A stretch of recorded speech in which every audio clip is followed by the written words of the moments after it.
Hello guys, meron akong order sa Shopee. Isa tong power tool, circular saw.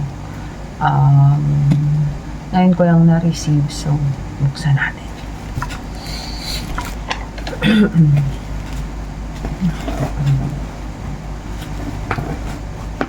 Bumili ako nito kasi gusto kong matutong gumamit ng mga construction material. Gusto ko lang yung matuto akong mag-kumpune, maggawa-gawa.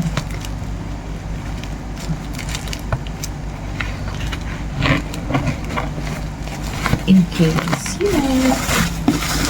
gusto ko gumawa ng aparador. Ay, hindi nyo pala nakikita, sorry. Ayan. Okay. Ay, hindi nyo pala nakikita. So, ito na siya.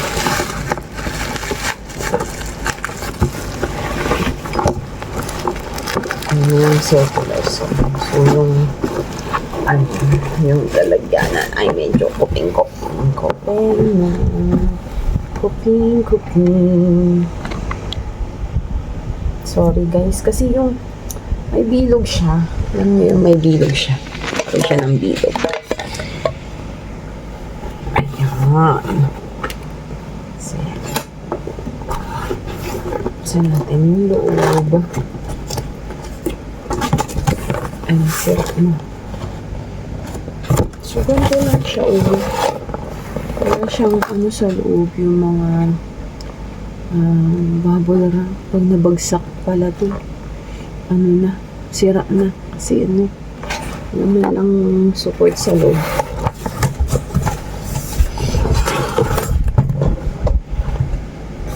Ito yung box niya. Puro sira na. So, sana naman gumana pa siya. Wala siyang, ito siya guys. Ito.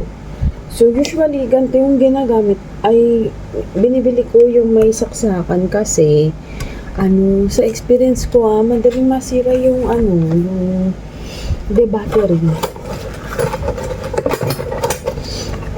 Tapos, bukod dyan, ito, hindi ko alam paano to. Tapos, merong ganito.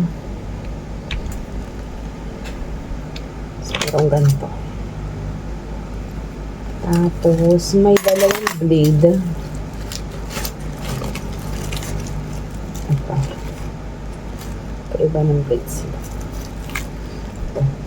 Nung nag-aral kami ng woodwork, ito yung gamit namin para sa wood. Hindi ko pa alam kung ano ito. But, mangyama ko din. Search natin sa YouTube. So, yun muna guys. Ito pa lang yung itsura niya. Hindi ko pa alam kung paano ito ikabot siguro alam ng anak ko.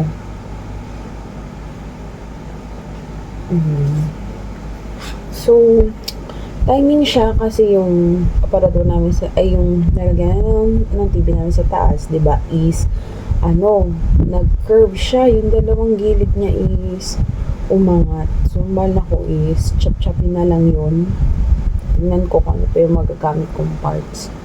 Para, magamit pa. Kasi sayang Tapos, yung TV rack na ginagawa namin kahapon. Sorry guys, di ko nakunan lahat. Yun kasi, yung nag-build, ayaw niya nang nag-video, nagagamit. Kaya yun. So, ito na muna guys, hindi ko pa siya magagamit dahil hindi pa ayos yung TV rack sa taas. Pero, pag ayos na yun, papakita ko sa inyo kung paano ko siya chop-chopin, kung saan ko siya gagamitin. Kasi sayang yung parts, pwede pa siyang magamit. Tapos yung paalang naman yung problema. So yun muna guys. Pag nagamit ko, papakita ko sa inyo yung video. At saka yung link nito, isi-sell ko din. Kasi ko lang to nabili, parang 1,000 plus ko lang to nabili. So, yun guys. Yun muna guys. See you sa next video.